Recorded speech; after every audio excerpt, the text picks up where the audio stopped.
Buenas tardes, soy el doctor Peter McCollum. Soy internista, cardiólogo y profesor de medicina en la Facultad de Medicina de la Universidad A&M de Texas. Trabajo en el campus de Baylor Dallas y he participado de manera integral en la respuesta a COVID-19. Ahora las opiniones que voy a expresar son las mías y no necesariamente las de mi institución. Les puedo decir que en mi campo soy un médico académico. Atiendo pacientes, pero estoy muy involucrado en la investigación. Soy editor de 2 revistas científicas importantes en mi campo. En mi disciplina soy la persona con más publicaciones en mi campo, que trata con el corazón y los riñones, en el mundo, en la historia. Y cuando llegó el COVID-19, lo vi como nuestro Super Bowl médico, que iban a haber médicos como el doctor Urso, saliendo de donde quiera que se especializaran para enfrentar el virus. Y hubo médicos en los hospitales que solo tuvieron que enfrentar el virus. Y luego estaban los que se dirigieron al margen. Y luego estaban los detractores de la pandemia. Y a medida que comencé a examinar la literatura, tenía pacientes con enfermedades cardíacas y pulmonares que necesitaban tratamiento urgente. Y me negué a dejar que la enfermedad, que dura 2 semanas en casa, antes de que el paciente enferme lo suficiente como para ser hospitalizado, me negué a dejar que mis pacientes languidecieran en casa sin tratamiento y luego ser hospitalizados cuando ya era demasiado tarde. Era obvio, eso era obvio. En abril ese fue el caso. Así que utilicé las mejores herramientas o medicamentos disponibles en ese momento. Y estos se recetan adecuadamente fuera de la etiqueta. Recuerden, una etiqueta es una etiqueta publicitaria, no es un documento científico.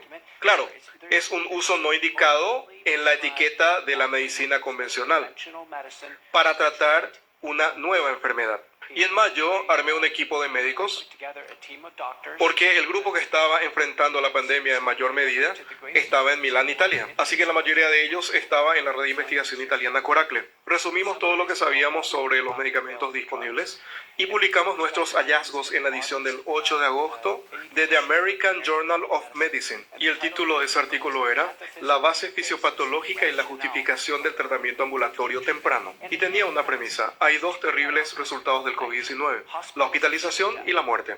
La segunda premisa: si no hacemos algo antes de la hospitalización, nunca podremos detenerlo. Nunca podremos detenerlo. Y tengo que decirles que yo era el autor principal de ese artículo, pero teníamos decenas de autores de Italia, India, UCLA, Emory. Teníamos las mejores instituciones de Estados Unidos. Puedo decirles que lo revelador era que había 50.000 artículos de la literatura revisada por pares sobre COVID. Ni uno solo les decía a los médicos cómo tratarlo. Ni uno solo. ¿Desde cuándo sucede algo así? Me quedé absolutamente atónito. Y cuando nuestro artículo se publicó en The American Journal of Medicine fue como un relámpago. Se convirtió en el artículo más citado en básicamente toda la medicina en ese momento. Vaya, el mundo empezó a derribar mi puerta y dije: oh Dios mío, no puedo creer lo que acaba de ser destapado. Nunca antes había estado en las redes sociales. Y mi hija, que había regresado de la Facultad de Derecho, hablándole de esto, ella me dijo: bueno, ¿por qué no haces un video en YouTube? Así que hice un video en YouTube con 4 diapositivas de mi trabajo. Este es un artículo revisado por pares, publicado en una de las mejores revistas médicas del mundo. 4 diapositivas, incluso me puse corbata y traje. Y ella me mostró cómo grabarlo en PowerPoint y lo publiqué en YouTube. Se volvió absolutamente viral. Y como en una semana YouTube dijo: violaste los términos de la comunidad. Y fue entonces cuando la oficina del senador Johnson se involucró en Washington y dijo: oh Dios mío, esta es información científica importante para ayudar a los pacientes en medio de esta crisis. Y las redes sociales lo están bloqueando. ¿Con base en qué autoridad? Bueno, una cosa llevó a la otra y me convertí en el testigo principal del testimonio del Senado de los Estados Unidos el 19 de noviembre de 2020, y la razón por la que hubo testimonio del Senado es porque había un bloqueo casi total de cualquier información sobre el tratamiento de los pacientes. Un bloqueo casi total. Entonces lo que sucedió con el tiempo fue que habíamos entrado en un ciclo en Estados Unidos de ninguna información sobre el tratamiento. Los pacientes realmente piensan que el virus es intratable. Y entonces lo que pasa es que salen a recibir un diagnóstico. Ahora yo sobreviví al COVID, mi esposa Negal es una sobreviviente del COVID, mi padre, que recibe un asilo de ancianos, también es un sobreviviente de COVID. Te entregan una prueba de diagnóstico, te dice: aquí tienes COVID positivo, vete a casa. ¿Hay algún tratamiento? No.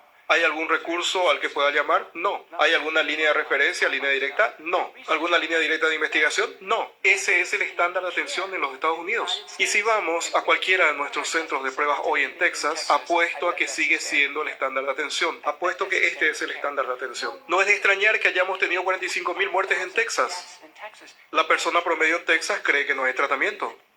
Honestamente piensan que no hay tratamiento. Ni siquiera saben sobre los anticuerpos autorizados bajo emergencia. Escucharon de un caballero de 90 años que recibió Bamlanivimab. Excelente. ¿Dónde está la atención? Hay un gran enfoque en la vacuna. ¿Dónde está el enfoque en las personas enfermas ahora mismo? Este comité debería saber dónde están todos estos anticuerpos monoclonales. Debería saber dónde están todos los protocolos de tratamiento. Debería tener una lista de los centros de tratamiento en Texas que realmente tratan pacientes con COVID-19.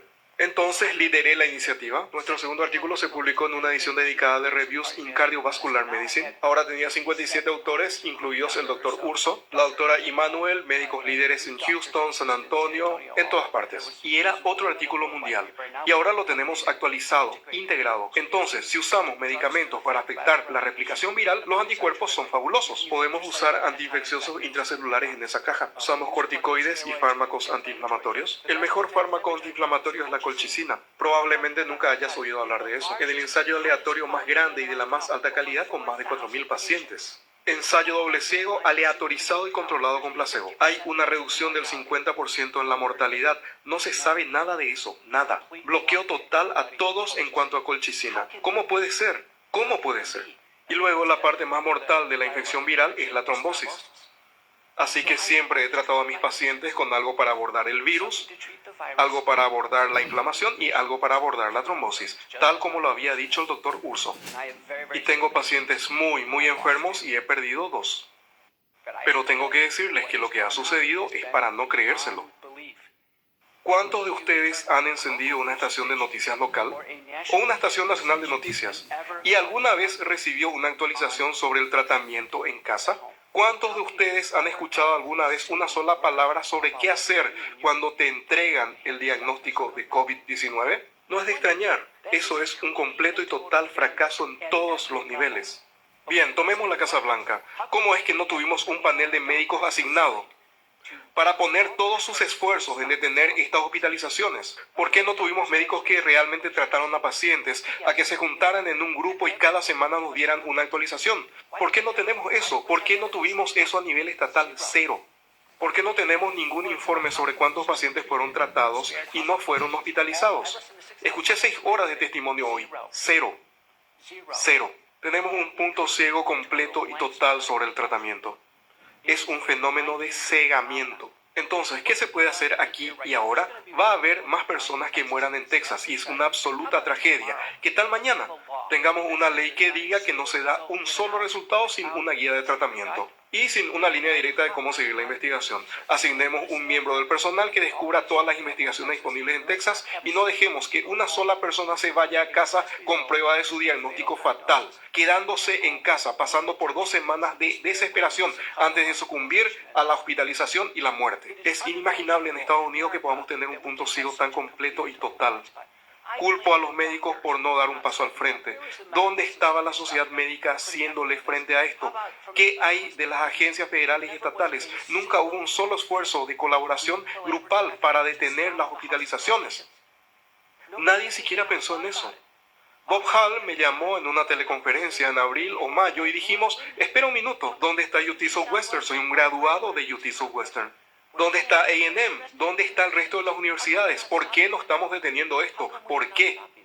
Pero se pone peor, porque en el artículo que publiqué en diciembre de 2020, ¿sabes lo que hicimos? Tuve un médico estupendo en Brasil. Revisamos país por país y solo nos hicimos la pregunta, ¿qué están haciendo los otros países? ¿Cuándo fue la última vez que encendiste las noticias? ¿Y alguna vez tuviste una ventana al mundo exterior?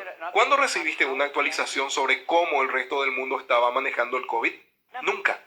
Lo que sucedió en esta pandemia es que el mundo se nos ha cerrado.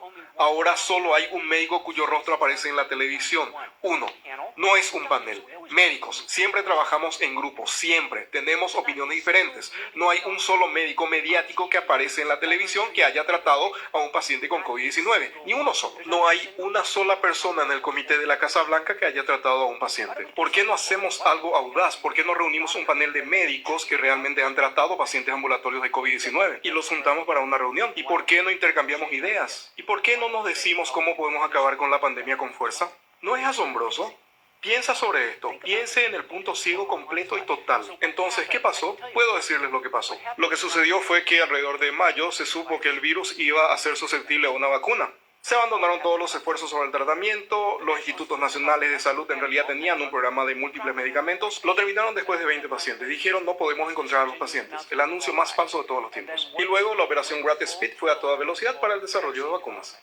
Y hubo un silenciamiento de cualquier información sobre el tratamiento. Cualquier tratamiento. Censura. Eliminado de Twitter, YouTube. No se puede publicar artículos sobre el tema. Ni siquiera podemos obtener información en nuestra propia literatura médica sobre esto. Ha habido una limpieza completa. Así que la agenda ha sido un intento de reducir la propagación del virus y esperar por la vacuna. Y cuando vacunamos, todos los esfuerzos deben centrarse en la vacunación. Y probablemente he escuchado 4 horas de testimonio sobre vacunas hoy. Piensen en esto. Mientras estamos aquí sentados hoy, los cálculos en Texas sobre la inmunidad colectiva, tenemos un 80% de inmunidad colectiva en este momento sin las vacunas. 80%. Y más personas están desarrollando COVID-19 hoy. Ellos se volverán inmunes. Las personas que desarrollan COVID tienen inmunidad completa y duradera. Es un principio muy importante, completa y duradera. No se puede superar a la inmunidad natural. No se puede vacunar encima y mejorarlo. No existe una justificación científica, clínica o de seguridad para vacunar a un paciente recuperado de COVID. No hay ninguna lógica para hacerle una prueba a un paciente recuperado por COVID. Mi esposa y yo superamos COVID. ¿Por qué tuvimos que pasar por las pruebas afuera? No hay absolutamente ninguna justificación. Animo a este comité a que analice realmente lo que se está haciendo y se pregunte, ¿hay alguna justificación para esto? ¿Hay alguna justificación para cualquier cosa? Escuchen, hay muchos pacientes recuperados por COVID. Déjenlos renunciar a la vacuna y dejen que las personas que la reclaman la consigan. Pero al 80% de inmunidad colectiva, en los ensayos clínicos de las vacunas, menos del 1%, tanto del grupo que recibió la vacuna como del grupo placebo, en realidad contraen COVID menos del 1%. La vacuna tendrá un impacto en la salud pública del 1%, es lo que dicen los datos. No nos va a salvar, ya somos un 80% inmunes de forma natural. Si fuera lanzada de manera estratégica, podemos cerrar la pandemia muy bien con la vacuna. ¿Qué sería lanzarla de manera estratégica a personas menores de 50 años que no tienen condiciones serias de salud? No existe una justificación científica para que se vacunen por cualquier motivo. No hay ningún fundamento científico. Uno de los errores que escuché hoy como fundamento de la vacunación es la propagación asintomática. Y quiero que lo tengan muy claro. Mi opinión es, hay un grado bajo, si es que lo hay, de diseminación asintomática. La persona enferma lo transmite a la persona enferma. Los chinos han publicado un estudio en el British Medical Journal. Entre 11 millones de personas intentaron encontrar propagación asintomática. No lo puedes encontrar. Y esa ha sido una pieza importante de desinformación. Cuando el senador Hall convocó una conferencia telefónica, ¿qué debemos hacer en el Capitolio cuando reabramos? Le dije, ¿sabes lo que hacemos en Baylor cuando entras? Vienes, te toman la temperatura y luego entras. ¿Le hacemos pruebas a todos los que ingresan al hospital Baylor? No. ¿Están mucho más enfermos que todos en esta habitación? Ciertamente. Entonces, ¿por qué haríamos algo aquí en el Capitolio que no tiene absolutamente ningún fundamento científico y hacerlo en este contexto? Así que mi testimonio mientras estamos aquí hoy sentados es que COVID-19 siempre ha sido una enfermedad tratable. Un estudio muy grande de McKinney, Texas y otro de la ciudad de Nueva York muestran que cuando los médicos tratan a pacientes temprano, que tienen más de 50 años con problemas médicos, con un enfoque de secuencia de múltiples medicamentos, de los medicamentos disponibles, hay 4 a 6 medicamentos disponibles.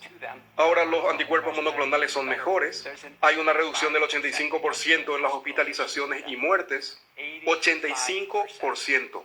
85%, quiero que recuerden ese número, 85%. Hemos tenido más de 500.000 muertes en los Estados Unidos. La fracción prevenible podría haber sido tan alta como 85%. Si nuestra respuesta a la pandemia se hubiera centrado como láser en el problema, el paciente enfermo que está frente a nosotros.